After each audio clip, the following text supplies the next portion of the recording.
At 2:14 in the morning, a 911 call comes in from a quiet suburban street in Louisiana. The dispatcher answers. No one speaks. No screams that end background noise. Just breathing. And then, the line goes dead. The quiet house on Magnolia Lane. A true crime cold case. Magnolia Lane is the kind of street people trust. Wide lawns. Soft porch lights. Neighbors who wave. At 312 Magnolia Lane, police find a front door slightly open. Inside, the television is on. Pot sits cold on the stove. A child's shoes are lined neatly by the door. But the house is empty. Danielle Brooks, 29 years old. Her son Micah, just 6. Gone. No forced entry. No overturned furniture. No blood. Just absence. Police initially believe they're dealing with a misunderstanding. Maybe Danielle stepped out. Maybe she took her son to stay with family. But then they look closer. Her purse is still inside. Her phone charger still plugged in. Micah's asthma medication untouched on the counter. Danielle never went anywhere without it. Danielle Brooks was a nursing student. She worked nights. Studied during the day. Raised Micah alone. Friends say she was careful. Protective. Predictable. Micah was shy, loved dinosaurs, and slept with a nightlight. Nothing about their lives suggested they would vanish. Nothing, except one thing. Directly across from Danielle's home lived Thomas Whitaker.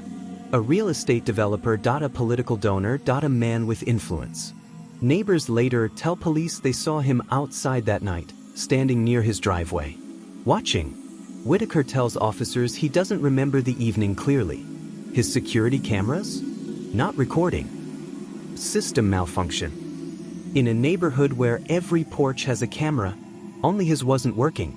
Despite the circumstances, police label the case a voluntary disappearance within days. No Amber Alert. No statewide search. Danielle's family is stunned. Her sister tells investigators she would never leave her child, and she wouldn't leave us wondering.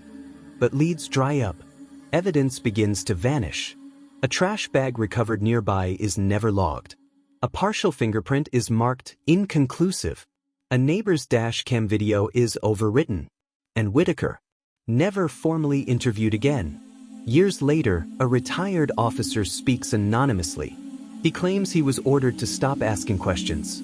That the case was above his pay grade. Phone records later reveal something chilling. On the night Danielle disappeared, Whitaker made 4 phone calls. All under 2 minutes. All to people connected to city leadership. None publicly explained. No warrant was ever executed on Whitaker's home. No luminol testing. No ground search. No subpoenas. The case went cold in less than 3 months. Years pass. Then strange things begin to surface. Micah's backpack is found in a landfill, clean, undamaged. Danielle's phone briefly pings near a rural highway, then disappears forever. A woman matching her description is reported at a Texas gas station. The footage? And then there's the 911 call. Records show that 1 minute before the hang-up, Thomas Whitaker's home Wi-Fi disconnects, then reconnects. No explanation is ever given. Thomas Whitaker dies years later. Comfortable. Respected. Uncharged. Danielle and Micah Brooks remain listed as missing. No arrests. No answers. Just a house that never felt right again. So we are left with questions.